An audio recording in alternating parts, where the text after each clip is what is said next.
আমি ডক্টর সাখাওয়াত সায়ন্ত আপনার মন্তব্য শুনতে চাই। এখানে কিন্তু তাজনবা জাবিন যে কথাগুলো বলেছে, এখানে অনেকগুলো জায়গায় এগ্রি আপনি নিশ্চয়ই করবেন যে গণঅভ্যুত্থানের পরে এই পরিবর্তনগুলো দেখতে চেয়েছিল মানুষ, যে যারা কিনা আসলে নারী বিভিন্ন স্তরে তারা কাজ করেছেন তাদেরকে প্রমোট করে সামনে নিয়ে আসবে, অন্তত বিএনপি সেটা প্রোঅ্যাক্টিভলি করবে, সেই জায়গাটায় অনেকে হতাশ হয়েছেন। আপনি কিভাবে দেখেন? না, এটা তো যত শতাংশ থাকার কথা ছিল বিএনপিও সেটা ফুলফিল করতে পারে নাই এমপি নমিনেশনে, কিন্তু তাদের চেষ্টাটা ছিল এবং তারা 50% পেরেছে। জামায়াত ইসলাম একজনও দেয়নি, এত বছর রাজনীতিতে একজনও দেওয়ার মতো নারী পায়নি। বিএনপির রাজনীতিতে নারীদের আগ্রহ কিভাবে এগিয়ে আনা যায় সেই পলিসি বিএনপির আরও আগে থেকে তৈরি করা দরকার ছিল, তাহলে এখন এই ব্যাখ্যা দিতে হতো না যে আমরা চেষ্টা করছি, পারিনি, সামনে পারবো। 50 বছর প্রায় হয়ে গেল একটা দলের বয়স।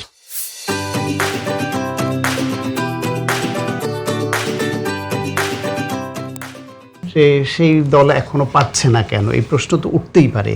তবে এটাও সত্য, আমাদের সোসাইটিতে নারীদেরকে রাজনীতিতে আসতে হলে তাদের যে পরিস্থিতির মুখোমুখি হতে চায়, তাদের যে বুলিং, তাদের যে এই রাজনৈতিক সহিংসতার মুখে অনেক ফ্যামিলি তার নারী সন্তানকে, বাবা মা চায় না যে এই সব নোংরামের মধ্যে ঢুকো না মা। এটা হচ্ছে রাজনৈতিক যে কালচার বাংলাদেশে তৈরি করেছি আমরা, তার বাই প্রোডাক্ট। এমনকি ছেলেদেরও একটু ভালো ছাত্র হলে, ভদ্র হলে বাবা বলে এই তুমি ছাত্র রাজনীতি করলে, এই তুমি এটা জড়াচ্ছ কেন, কোনো ভালো ছেলে রাজনীতি করে নাকি এখন। এই যে ট্রেন্ডটা শুরু হয়েছে তার একটা কুফল যে নারীরা অনেকে ভদ্রভাবে তার পজিশন ডিগনিটি ঠিক রেখে যে রাজনীতি করবার যে পরিবেশ, সেই পরিবেশটাই এই দেশে নাই। এইখান থেকে সাহসী হয়ে এটাকে ওভারকাম করে যে কে কি বলল, কে বাজে গালি দিল, কে বুলিং করলো, কে আমাকে আক্রমণ করলো, এতে কিছু যায় আসে না, ওইভাবে সাহস নিয়ে এগিয়ে আসার সংখ্যাটা সবাই হয় না।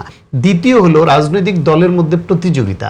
ওইখানে পদ পাওয়ার জন্য, নমিনেশন পাওয়ার জন্য, রাজনীতিতে টিকে থাকার জন্য প্রতিপক্ষের সঙ্গে মাসল পাওয়ারে যেতে হয়, টাকার পাওয়ারে যেতে হয়, কর্মী শো করতে হয়, সেইখানেও সমস্যা।